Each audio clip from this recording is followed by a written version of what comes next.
Hello there, citizens and fans of Ruda.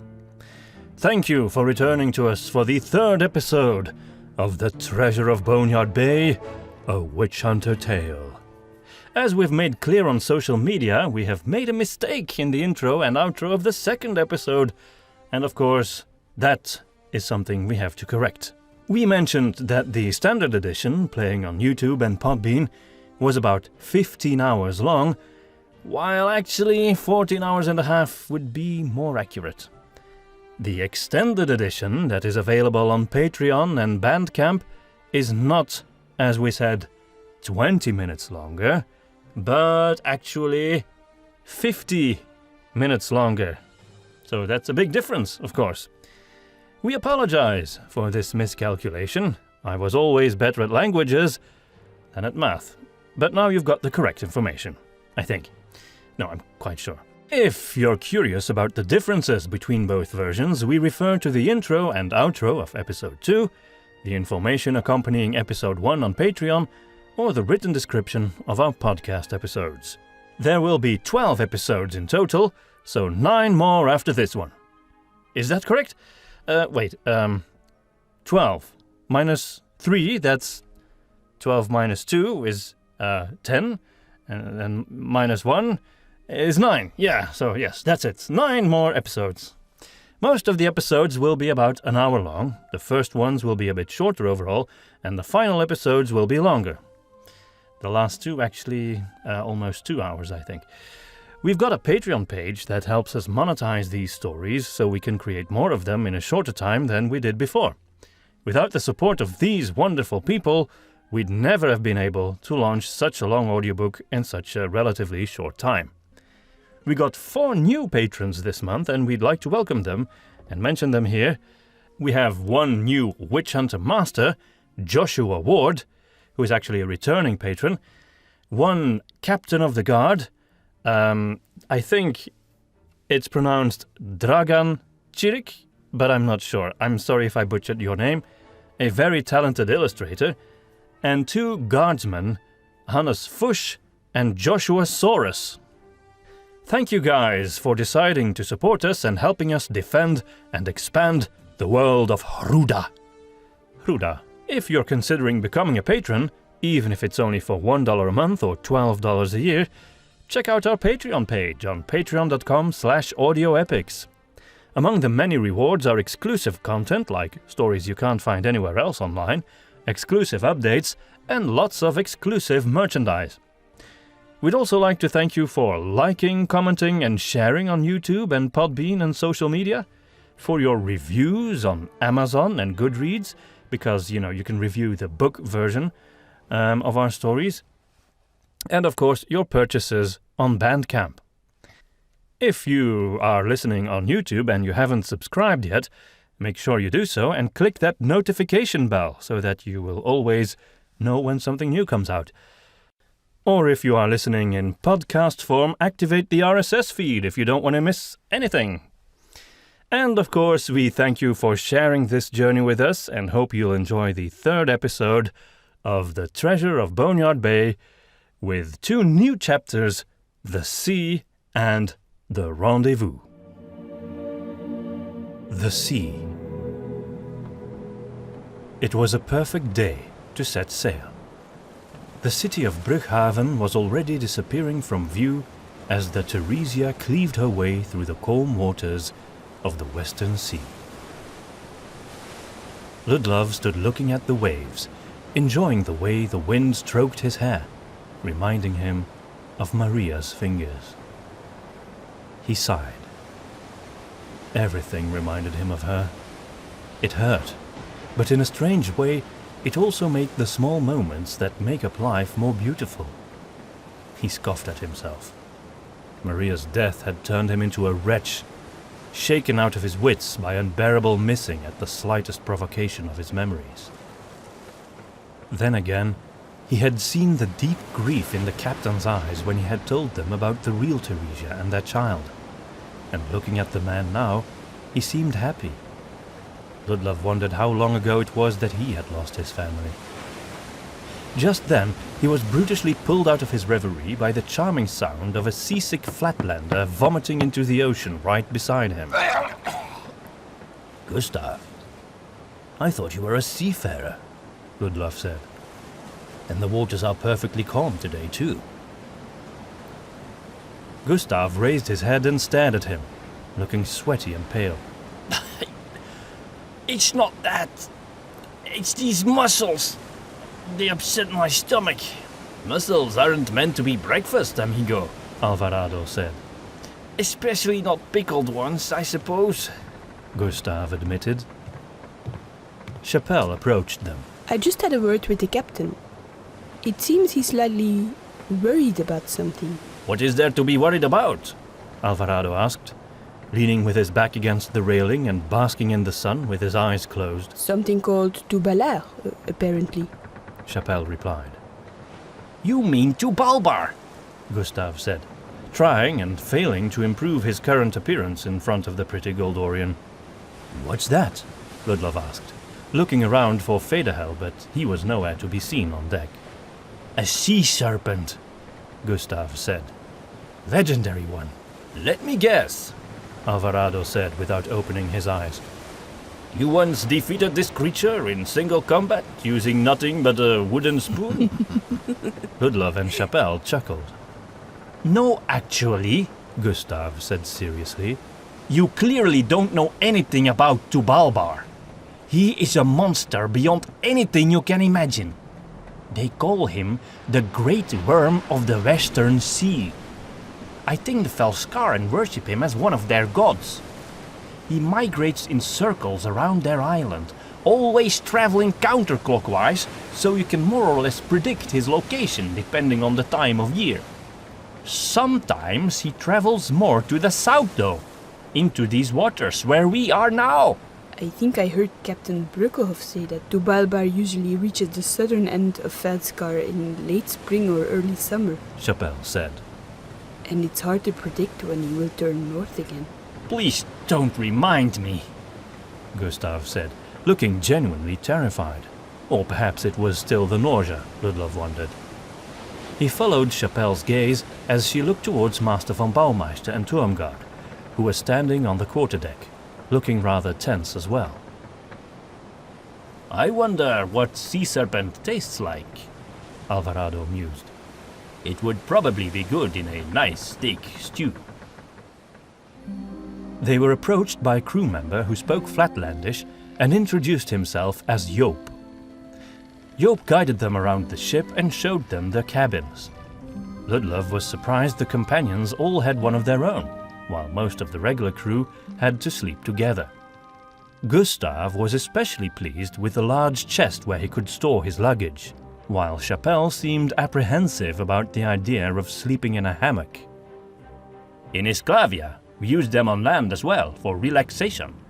They are much more comfortable than you may think," Alvarado reassured her. Once they were settled in, they were all invited to dine with the captain in his spacious and luxuriously decorated quarters.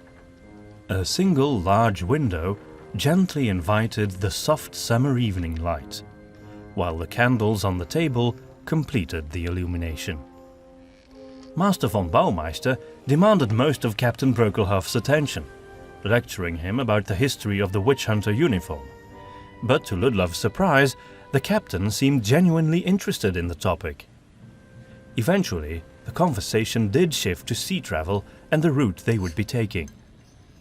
Chapelle took the opportunity to mention sea serpents again.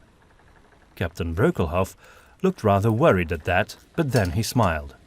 "Sea serpents are not so rare in these parts. Most of them know better than to harass a powerful ship such as ours. These animals learned about cannonballs and harpoons long ago. You can see them rising above the surface from time to time, but they'll leave us alone." But I heard something about a particularly big one that swims around Felskar. Chapelle pressed. Tubalbar, the captain said. The way he spoke the name made it sound like the creature was his arch-nemesis. "Some call him the Ur-Serpent.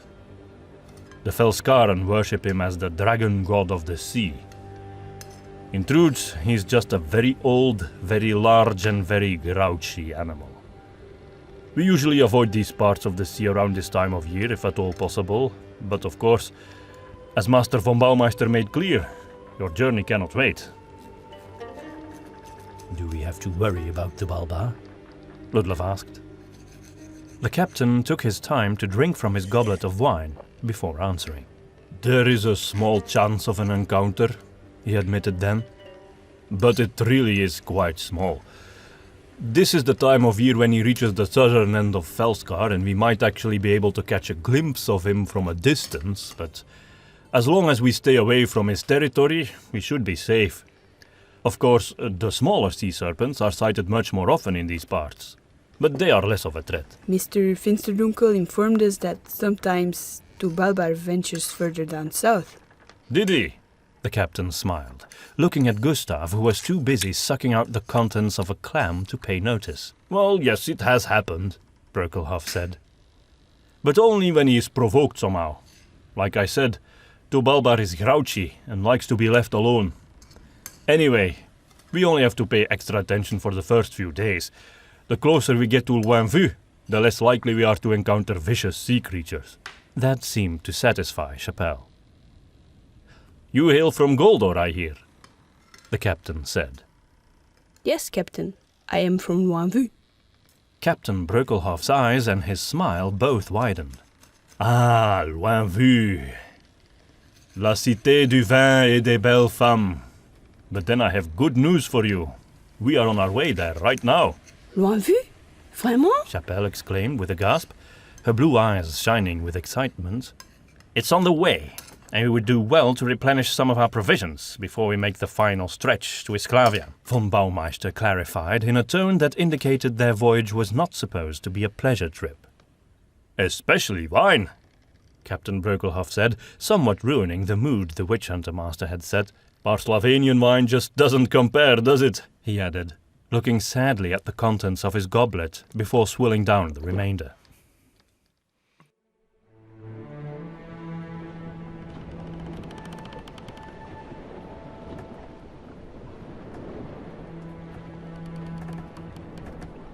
Ludlov had travelled quite a bit around the northern continent after his graduation as a magistrate, when he had met his wife, but he had never been on a sea voyage before. Resting in a hammock while the ship gently cradled him on the high waves was surprisingly relaxing, and he had less trouble going to sleep than usual. There was something about being isolated far away from the lands where evildoers dwelt that calmed his mind. There were no nightmares that night, and he awoke well rested. He washed himself, got dressed, and left his cabin in search of breakfast. Unfortunately, the morning quiet was disturbed by a loud cry from the deck. Ludlov hastened to the deck and saw several crew members gathered together at the starboard side, pointing, yelling, and pushing each other aside. Turmgard, Federhell, and Gustav arrived with him. The sailors made room for the passengers to take a look. At first, Ludlov couldn't see anything except grey waves, but then he caught a glimpse of something dark rising to the surface and quickly disappearing again. Couldn't it be a whale? He commented, assuming that all that talk and speculation about the serpent had sparked their imagination. Probably, Turmgard said. These sailors are all a bit overexcited. It's not a whale, Federhell said, pointing at the sea again. Now Ludlov could see it very clearly. A row of spikes on top of an elongated, scaly mass. That's a sea serpent, no mistake! Gustav cried out. How big do you think it is? Ludlov said. This is one of the smaller ones, if you can believe it, sir, said one of the sailors. It has to be as long as the Theresia herself, Federhell said. Let's not take any chances and be rid of it, Gustav said, and then suddenly he was gone. Where's he going? Ludlov asked, but no one had an answer. On the quarterdeck, the captain was handing his spyglass to Master von Baumeister. Chapelle and Blessed Seelenheim were standing nearby. The scaly creature seemed to ignore the Theresia completely, just swimming alongside at a distance. All of a sudden, everyone was startled by the deafening blast of a cannon being fired. Smoke rose from the hull of the Theresia below them, accompanied by a triumphant cry. The sea serpent immediately dove underwater again and was gone. A minute later, Gustav appeared on deck, laughing. What a cowardly beast! One little cannonball and off it goes! Captain Brughaven came running down the stairs from the quarterdeck, looking furious. Von Baumeister followed in his footsteps. The Theresia's guns are to be fired by her crew only, at the command of her captain only, not by a passenger, he shouted. Sorry, sir, I didn't know, Gustav said. If you were a member of the crew, you would be keelhauled, grunted the captain, standing intimidatingly close to the Flatlander. Ludlov thought of Captain Brughaven as an easy, amicable type, but Gustav's behavior would have infuriated anyone. If you were a member of the Order, I would have had you shot where you stand, von Baumeister said. Ludlov hoped he was exaggerating a bit to make a point, but he couldn't be sure. Gustav didn't look the least bit intimidated. Well, I got rid of the sea serpent for you, didn't I? Hold on! Shrieked a panicked voice from the crow's nest. Everyone looked up at the sailor and then at each other. An instant later, there was a massive thud, resonating through the wood beneath their feet. Alvarado dropped his breakfast onto the deck as the Theresia began to rise up, then veered back down and tilted heavily starboard. Men who had been standing on the port side found themselves losing their footing and sliding down onto the deck as a truly enormous shape began to emerge from the sea. The Theresia rocked back again, causing many to lose their balance once more. Ludlov just held on fast to the railing. There were screams everywhere as a sea serpent's head appeared, water streaming down from all sides. It was dark green, as large as a house, and vaguely shaped like a horse's head, with strange, beard-like tendrils dangling from its chin and throat. Long, thin black spikes ran along its scalp and over its back like a mane. The serpentine form rose up higher and higher, already reaching halfway to the main mast and still extending. Its eyes were silver orbs lying in deep, dark sockets, with sharp, spiky eyebrows of bone, making it look both intelligent and malicious. The colossal creature was staring down at the tiny people on board the Theresia like a man watching ants crawl around in his backyard. The screams died down and made way for a horrifying moment of tense silence, as the monster's head finally held still. Towering above the ship, its mouth level with the very top of the main mast. Then Captain Brughaven cried out, "To Balbar!" and drew his sword. Ludlov had no idea what to do except stare up at the monstrosity. None of his morning training sessions, with or without General Hoskiv, could have ever prepared him for this. "Man the guns!" the captain shouted as sailors tried to make their way below deck. Tubalbar's mouth opened, revealing rows of jagged teeth like serrated swords and a long, worm-like tongue that unrolled from its widening jaw until a deafening roar emerged from the creature's open gullet, bringing with it a hot gust of wind that stank of dead fish and refuse. Ludlov found himself frozen, unable to respond to such a vast and incomprehensible terror. This was not a sea serpent. It was a sea dragon. All around him, men were shouting, running around or climbing up into the shrouds.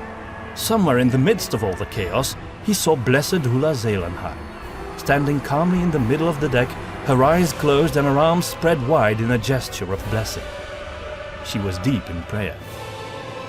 Captain Brughaven ordered her to find cover, but either she hadn't heard him, or she chose to ignore him. Soon after, the captain was bellowing orders to his crew, who were rushing in every direction to obey. All Ludlov could do was stand and watch the monster as it regarded the ship with a demonic intelligence in its eyes. He was certain it was simply studying its enemies in preparation of some sort of attack. It arched its long neck as the spikes on its back rose straight up like the hair of an angry cat. Its mouth opened wide and the head trembled slightly. Pistols were fired and axes were thrown, but Tubalba didn't even seem to notice it, its jaw opening impossibly wide. Too late! He heard someone cry out, and then a torrent of green slime was ejected from the monster's throat, splattering all over the mainmast and sail, which began to bubble and corrode. It's some sort of acid! He heard a voice scream. Ludlov! He shook as he felt a hand on his shoulder and turned around swiftly. It was Alvarado. Time for us to prove our worth, amigo, the Isclavian said with a smile. Ludlov didn't know what to say or do and just looked at him. Stop right there, you brave fool, said Gustav, who came running up from below deck with his huge backpack. We have to. Several cannons were fired at once. The creature roared in pain and anger and momentarily faded from view in a haze of smoke. Then it appeared again behind the ship, and its huge head veered down, crashing its teeth into the poop deck, shattering wood and iron. They saw one of its silver eyes smoldering with hatred and malice. Deae! Gustav cried out in a shrill voice. Get Deae! Alvarado drew his pistol, but he was too late. Tubalbar already raised his head again, looking down as if the ancient creature was studying the ship for weaknesses. Gustav was down on one knee, busy unloading something large from his backpack. Alvarado ran towards the quarterdeck, where von Baumeister, Turmgard and Chapelle stood, all firing at the monster with their pistols, clearly to no avail. When he saw their bravery, Ludlov was suddenly shaken out of his frozen terror. He had to do something, but pistols didn't seem to make much difference against this legendary beast. As if he had heard Ludlov's thoughts, Gustav shoved the weapon into his arms. "What is this?" Ludlov asked. It looked like an oversized crossbow that wasn't loaded with a bolt, but with a strange orb of glass. I call her Trien, after my nanny when I was small, Gustav said proudly. How do I use it? Ludlov asked impatiently. You shoot it, Ludlov, like any other crossbow. Now, I heard you were a good shot, so I'll let you do the honors. The creature was moving towards the front of the ship again, planning another attack. Be patient, Initiate, said the Flatlander. Go for the eye, only the eye. Nothing else will do. Ludlov believed him and nodded. The other witch hunters were running over the deck towards the forecastle. Chapelle had switched to her daggers and was throwing them at the creature now, not missing a single one. They had little impact on Tubalba though, as they just remained stuck in his thick hide. Chapelle was growing increasingly irritated with her lack of success. When he heard the Flatlander's voice, Ludlov refocused on the task at hand. You have one shot, Gustav said. One.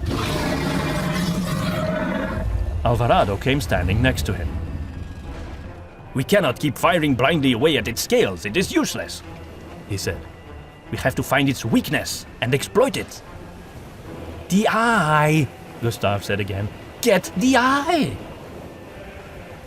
That is a difficult target indeed, amigo, but you are right. They heard a loud creaking and splintering of wood, and then suddenly, the entire crow's nest and the flag of Lioncrest came tumbling down, crashing onto the deck behind them, right next to the priestess, who was still standing perfectly still, only her lips moving in prayer. The sea serpent uncoiled its sinuous neck and tore away the jib sail in one fell swoop. witch hunters stood frozen in place, watching in sheer horror. Captain Brughaven himself was climbing into the shrouds, carrying a very long rifle on his back. Other sailors were still readying their firearms or rushing to get new throwing axes or spears from the hold. What's the range on this thing? Ludlov asked Gustav, who shrugged. You'll need to get close, he said.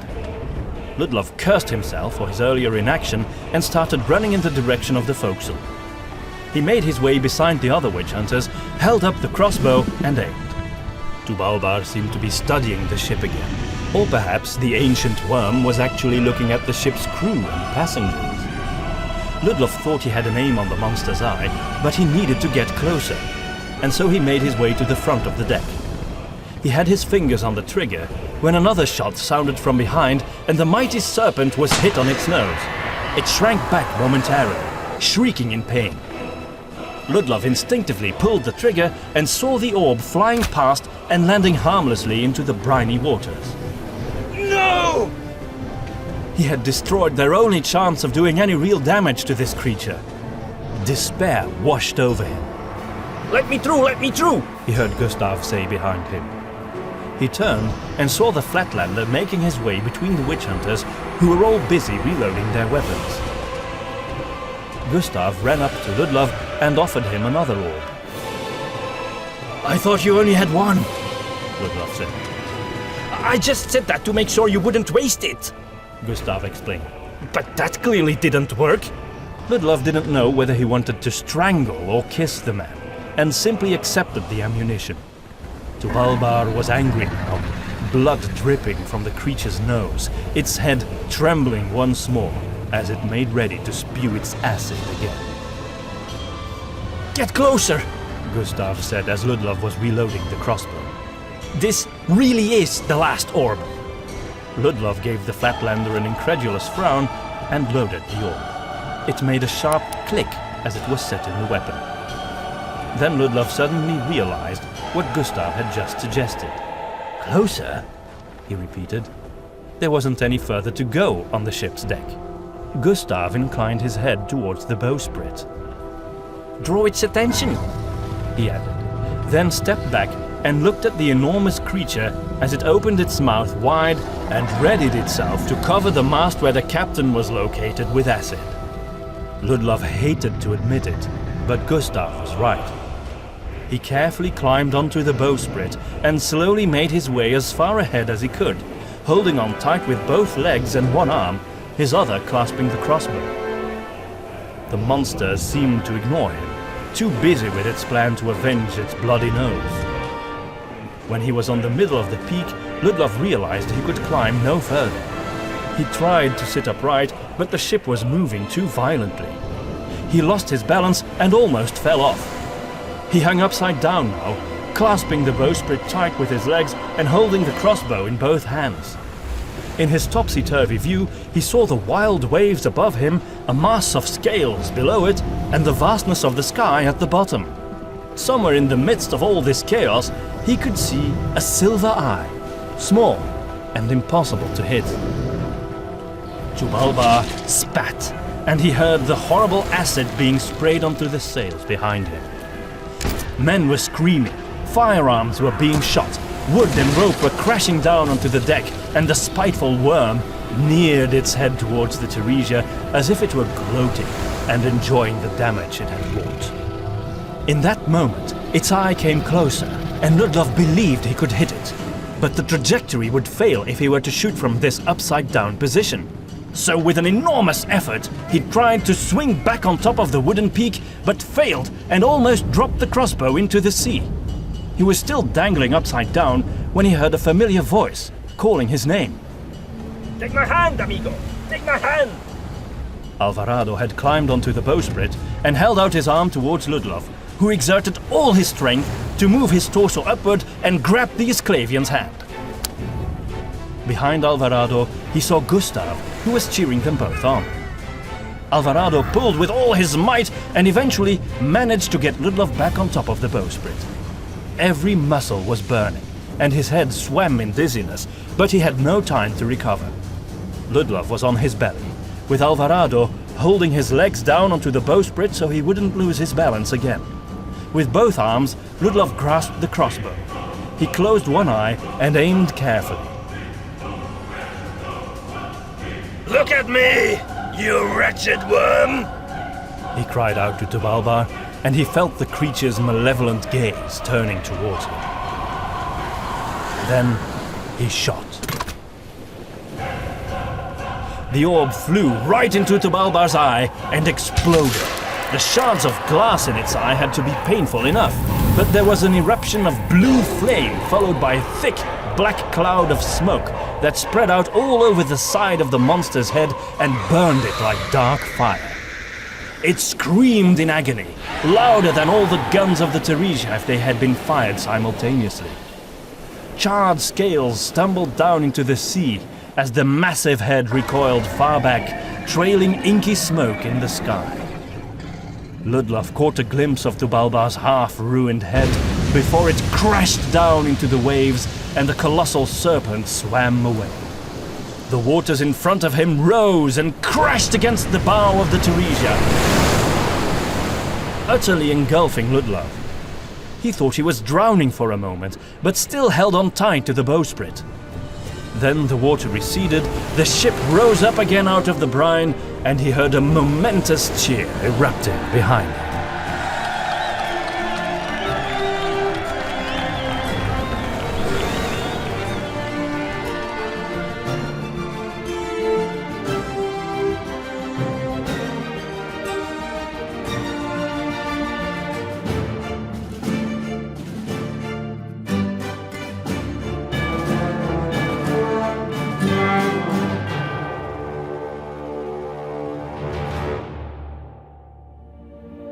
The Rendezvous.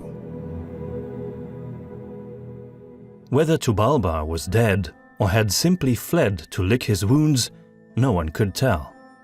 But they were all relieved to be away from the cursed waters where they had met the great worm.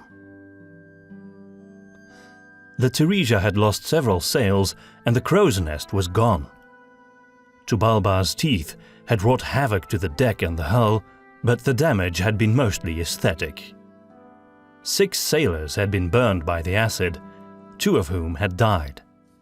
The man in the crow's nest had also perished.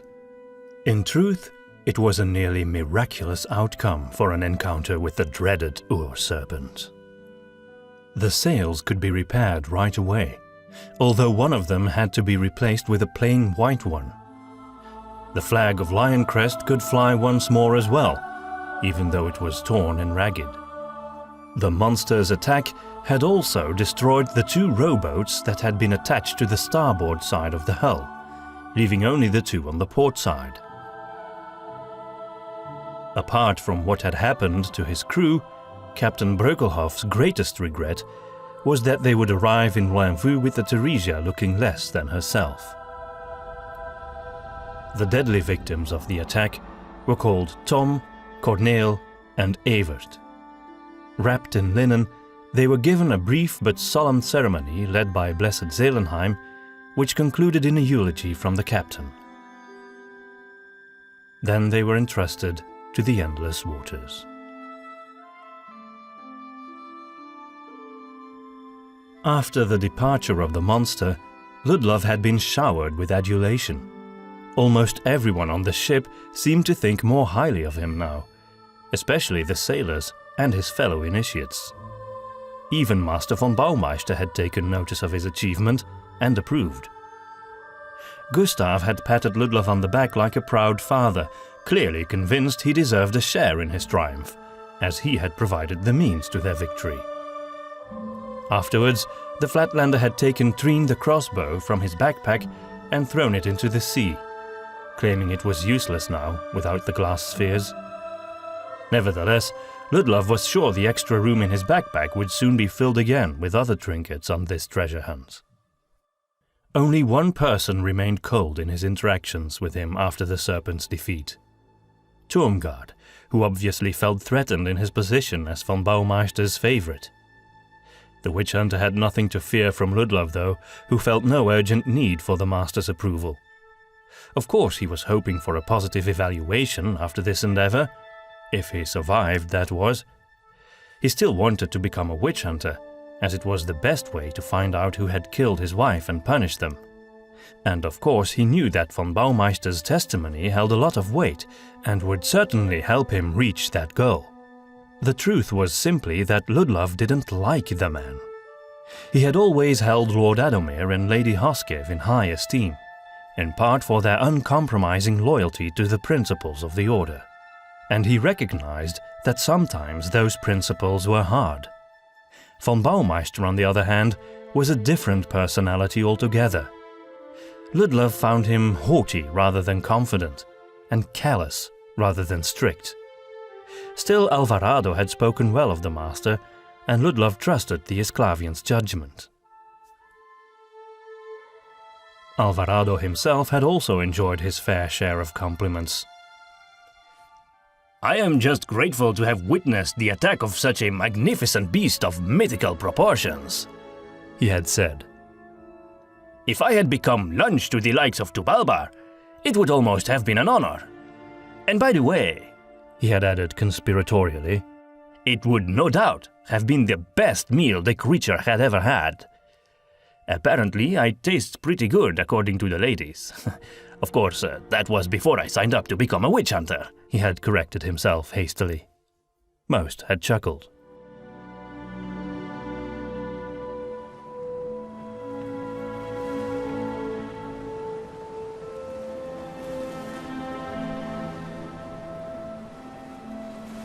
The sun was setting in a splendorous display of purple and orange, as the Theresia continued her journey over peaceful waters that reflected the warm light, making it almost seem as if the sea were on fire.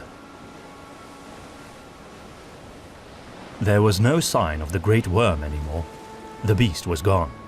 Despite all the praise Ludlov had received, he didn't feel particularly heroic. As he revisited the past events in his mind, he realized he had simply been standing there for the longest time, frozen in fear. He even recalled the 2 crew members who were now clearing the deck of the last souvenirs of the attack, bravely trying to fend off the Ur serpent. He'd heard Captain Brughaven call them Piet and Neele, and based on their speech, he had concluded he was a Flatlander and she a Lion-crester. Neele must have been the first female crew member he'd ever encountered on a ship.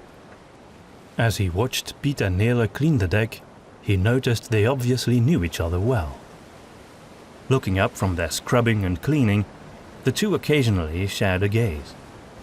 Ludlov knew right away those looks weren't just expressions of shared relief after surviving an encounter with a legendary monster. Instead, he was witnessing an awakening love between 2 people.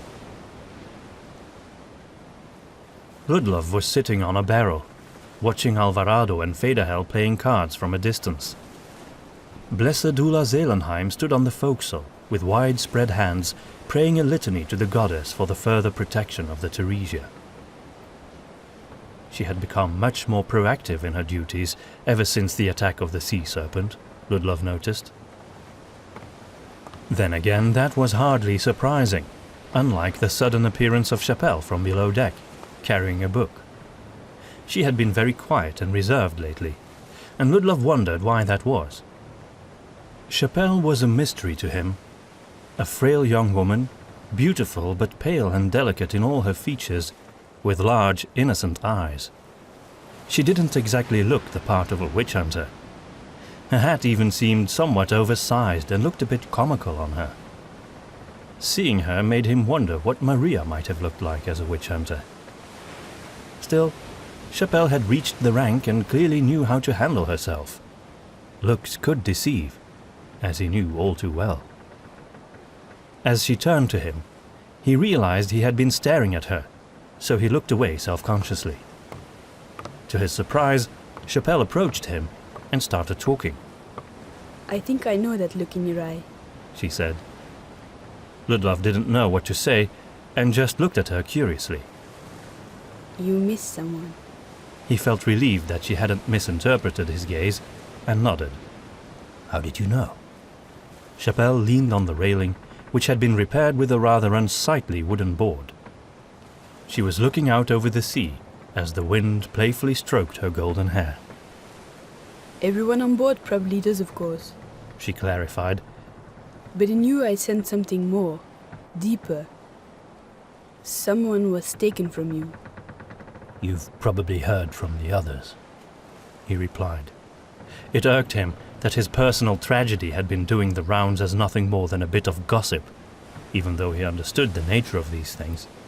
He couldn't blame anyone, realizing he might have talked just as casually about it if he had been in their place. Actually, no one has told me anything about you, except that you were good with firearms, and crossbows as well, apparently. She smiled warmly, which made her look even more beautiful, especially in the light of the sunset. I wouldn't call that thing Gustav shoved into my hands a crossbow, but thank you, Ludlov said, returning her smile. So, how did you know? He asked, genuinely curious. Do you have a gift? Nothing arcanic in it. She said reassuringly, not knowing that he would not have disapproved. I just know what missing looks like. And what it feels like, I presume, Ludlov added, when he noticed a faraway look in her eyes. She smiled and nodded, then watched the sunset in silence. We've turned south today, Ludlov said. We're getting closer to the coast of Gauldor. I think soon we might even see the cliffs where the convent of Sancta Brisea is located. He tried to find her eyes, but she was still looking away. Does that stir up memories? Chapelle turned to him. How do you know that? Ludlov shrugged and couldn't help but smile. It's nothing arcanic or anything. Chapelle returned his smile, then leaned back against the railing. I suppose I have been a bit absent lately. She admitted. Very well. I will tell you. But please, keep it to yourself. As you wish, Ludlov said. But first, I want to know about you. Chapelle said. Ludlov was a bit taken aback by that, but it was a fair request. He sighed, looking at the two men who were still deeply focused on their game. I was a magistrate before, as you may have heard already. Chapelle didn't reply, but just listened. I was happily married, until my wife was brutally murdered. It had been some sort of ritual. It was hard to speak of, and he couldn't bear going into more detail. It was clear there was some sort of dark magic involved. Soon after, I learned about a demonic cult called the Black Sickle. As I studied accounts of their modus operandi, it became apparent very quickly that they were behind my wife's murder. I just didn't know anything more than that, and I needed to. He looked at her, hoping she would understand. I wanted to make sure no one else would ever have to suffer what I went through. That's why I decided to become a witch hunter. All the pain had come flooding back as he had told the story, but he felt an enormous wave of relief washing over him, just as he had experienced when he had first talked about what had happened to Lord Adomir and Lady Hoskeve. Chapelle looked at him with compassion in her eyes, but not pity, and for that he was grateful. Now I understand why you are the only witch hunter wearing a wedding band. Ludlov stroked his hand and briefly touched it. He'd never even realized he'd never taken it off. And I see now why you have been so close to Lord Adomir, She continued. since he has been investigating the Black Sickle for so long. Yes, Ludlov said. He was the one who invited me to join the Order. Chapelle went silent again, apparently thinking about what he had said. I grew up in Loinvue, in a well-to-do family, but after the death of my father in a stupid duel for honor, My mother lost all of her fortune and we wound up seeking a new beginning on a farm in the countryside. In truth, at my young age, the change was a welcome one. We had to work hard, but life was simple and beautiful. One day my mother and brother went out to trade meat and vegetables in Crestalaise, a small town right at the edge of the Boduac forest. They never returned. Ludlov remained silent. He had never been to that part of the Druidic realm, but even he knew about the rumors surrounding the Boduac forest. I hired a ranger who went looking with me along the forest road. We found the cart completely abandoned. My mother, my brother, the horse, even the food, all were gone. I still had hope because there were clear horse tracks leading into the forest. I thought maybe they had escaped whatever danger they had encountered. But the ranger told me that it looked like someone had led the horse at a slow pace, not ridden it in haste. We followed the trail but eventually lost it. The tracker did find one thing for me. My mother's locket. He gave it to me, told me he was sorry, and refused to accept payment when he saw the grief in my eyes. I went back home, knowing I was all alone in the world. Didn't you have any other family members? No. My uncle, who had helped us buy the farm, had died the year before. I had a few friends, but no real close connections. Eventually, the missing became too much, and I went back to Boduac, hoping to find, I don't know, something. You went alone? How old were you at the time? I was 13 years old. My mother had always told me there were people in the woods who lived at one with nature, as she had called it. I loved her, but she was a naive woman. She used to make little charms out of sticks and cloth to protect us from harm and make poultices, salves and the like, to soften toothaches and sore backs. Did they work? Chapelle seemed surprised by Ludlov's question. She shrugged. Maybe, sometimes. We never got sick when we were living in the countryside, unlike my uncle. Chapelle regarded Ludlov very seriously. Whatever the value of her remedies, my mother had misjudged the inhabitants of the forest. At one with nature, she repeated, shaking her head and trying to hold back tears. I don't even think they were human, Ludlov. As I made my way through the woods and it became darker, I heard sounds of people, but I didn't see anyone. Screams, giggles, grunts, moans, growls. I could not even tell what they were expressing, just that they became less human and more animal the further I went. I still don't know where I found the courage to continue. All I had to protect myself was a torch, a dagger and my mother's locket. Eventually, I found a place to sleep in a small cave. I made a fire there and discovered there were paintings on the rocky walls. Paintings? Of what? Chapelle shrugged. Animals, trees, some things I didn't understand. Perhaps they were symbols, but you know what else I found there, Ludlov? He looked at her quizzically. A primitive leather pouch, lying on the ground. I opened it and inside were teeth. Human teeth. Pulled out, root and all. Covered in dry blood.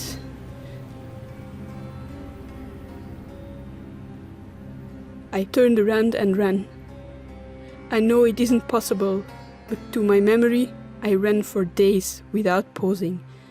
Eventually, I left the Boduac forest, but kept running. I slept in fields and stables.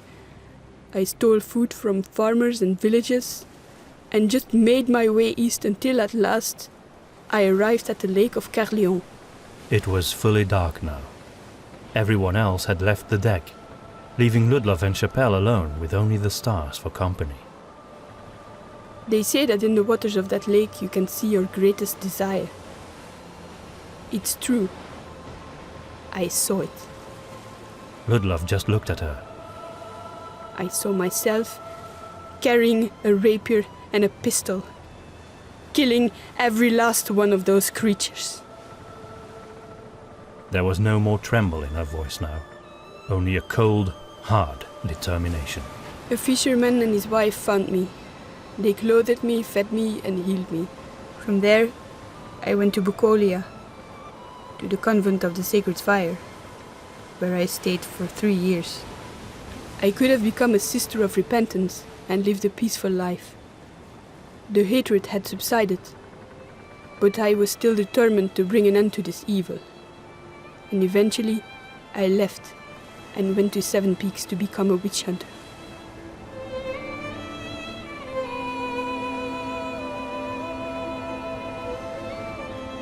The story had bereft Ludlov of all speech.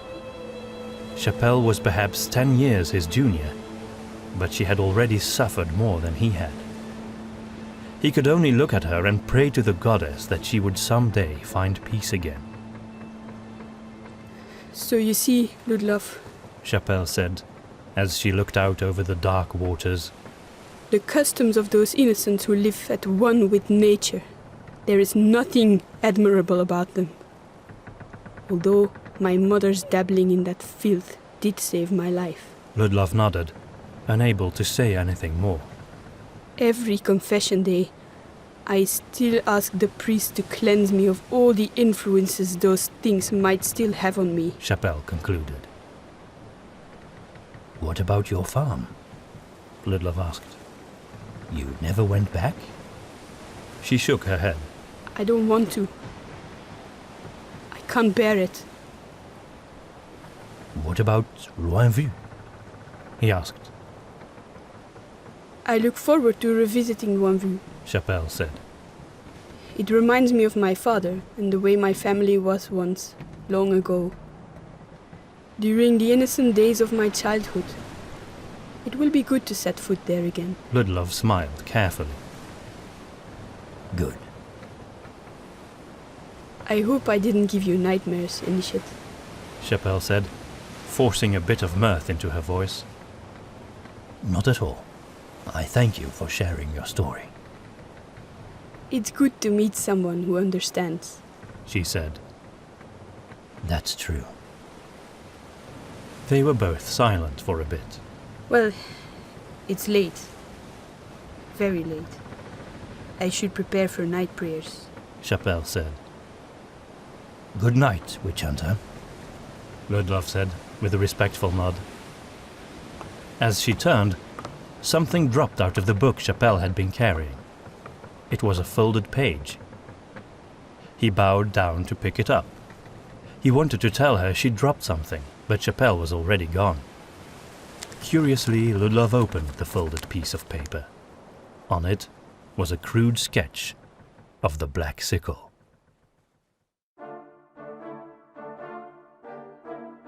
Thank you for listening to the 3rd episode of the Treasure of Boneyard Bay, a witch hunter tale. If it weren't for our wonderful patrons, this story would have been released in 2074. But these awesome people gave us the adrenaline we needed to publish this in 2022.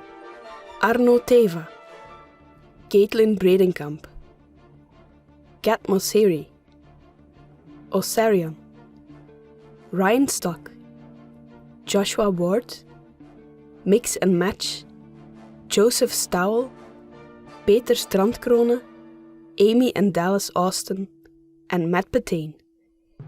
If you enjoyed this episode, don't forget to give the video a thumbs up and subscribe if you want to get notified of the next episodes and future projects. Therefore, it's important that you also click the notification bell. And of course, we always appreciate your comments under the video. The next chapter is called The Wine and will be premiered next week. So you have 7 days to purchase a good bottle of red wine to go along with that episode. If you can't wait that long for the next episode, we get that, as we made you wait quite some time, You can purchase the entire story on Bandcamp or join us on Patreon to get hold of the extended edition of this story, which makes this 14.5-hour epic longer by 50 minutes, containing some additional scenes that explore some of the characters' backgrounds and the lore of the setting, provide more action and drama, and even contains a surprise epilogue that will grab fans of Witch Hunter in particular. Check out our Patreon page and consider supporting us from as little as $1 a month. That would be a mere $12 a year. It would mean the world to us, or at least breakfast in a cheap cafe in a creepy dark dead-end alley in Antwerp, which also seems like fun and might lead us to our next story. Thank you for listening to the Treasure of Boneyard Bay, and we hope you'll return next week for episodes 1 plus another and 4. Bye bye!